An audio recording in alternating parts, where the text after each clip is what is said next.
Kayaknya mereka panik berat soalnya gara-gara mereka deklarasi nyapres Pak Anies Baswedan. Hasilnya surveinya Partai Nasdem sekarang malah makin melorot, Lur. Melorot terus, Lur. Bahkan ini yang parah ya, Lur, di survei yang terakhir, Lur. Survei yang dilakuin sama Indekstat antara tanggal 10 sampai 19 Oktober, suara Nasdem ternyata tinggal 2,1% saja, Lur. Parah banget kan, Lur? Ya kalau beneran suara pemilih Partai Nasdem tinggal 2,1%, jauh di bawah batas ambang parlemen 4%. Ya selesailah Partai Nasdem ini, Lur.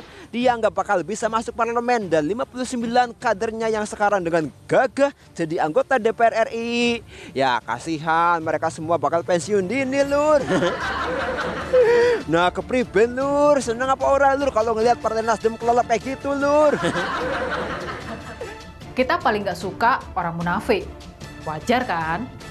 Dan kita paling nggak suka orang yang mencela-mencele. Makanya, Ketua Umum Partai Nasdem, Surya Paloh, mengaku bingung.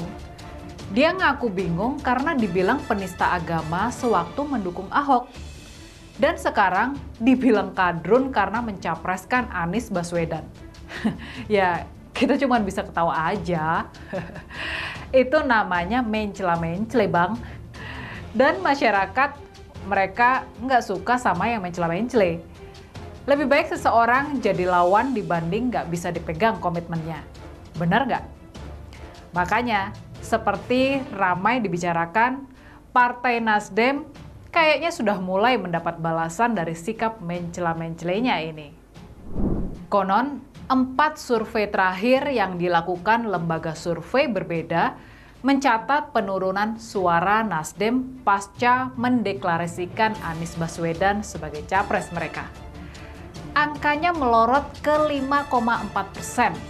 Dan bahkan di survei yang terbaru, suara Nasdem cuma tinggal 2,1% aja. Blas. Respon PDIP soal Nasdem siap tampung Ganjar untuk dipasangkan Anies, singgung kaderisasi partai.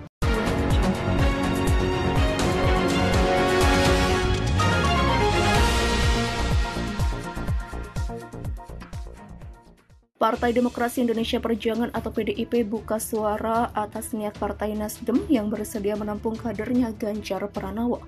Sekretaris Jenderal DPP PDIP Hasto Kristianto menyinggung kaderisasi sebagai fungsi partai. Ia juga tegas mengatakan tak setuju atas langkah Partai Nasdem yang ingin mengusung Ganjar untuk dipasangkan dengan capresnya Anies Baswedan.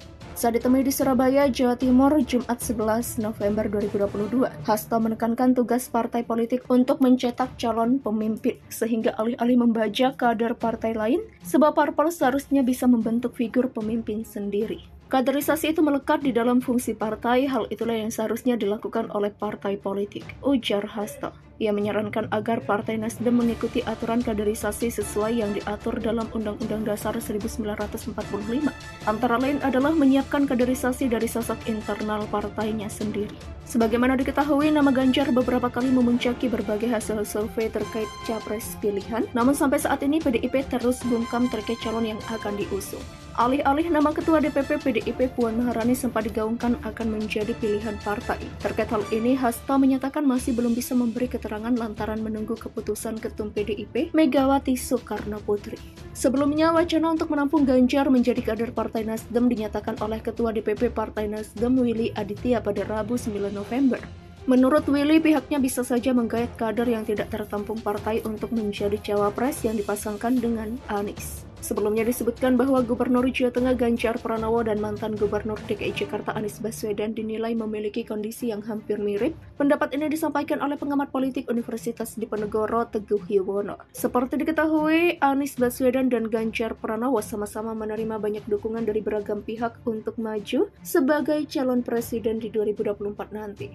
Namun, sampai saat ini baru Anies yang resmi maju sebagai capres usungan Partai Nasdem. Teguh melihat pada dasarnya Anies dan Ganjar memiliki kondisi yang hampir serupa. Keduanya sama-sama memiliki pendukung yang banyak dan mendorong kedua tokoh tersebut untuk maju di Pilpres 2024. Itu sama juga kasusnya dengan Anies, bedanya Anies Baswedan tidak punya partai politik sehingga dia lebih leluasa melamar ke partai-partai tertentu. Tapi kasus Ganjar berbeda karena ada ikatan yang kuat dengan PDIP, di situ poinnya. Imbuh Teguh. Teguh lalu merujuk kepada sebuah survei di mana elektabilitas Ganjar begitu tinggi, berada di angka 20%.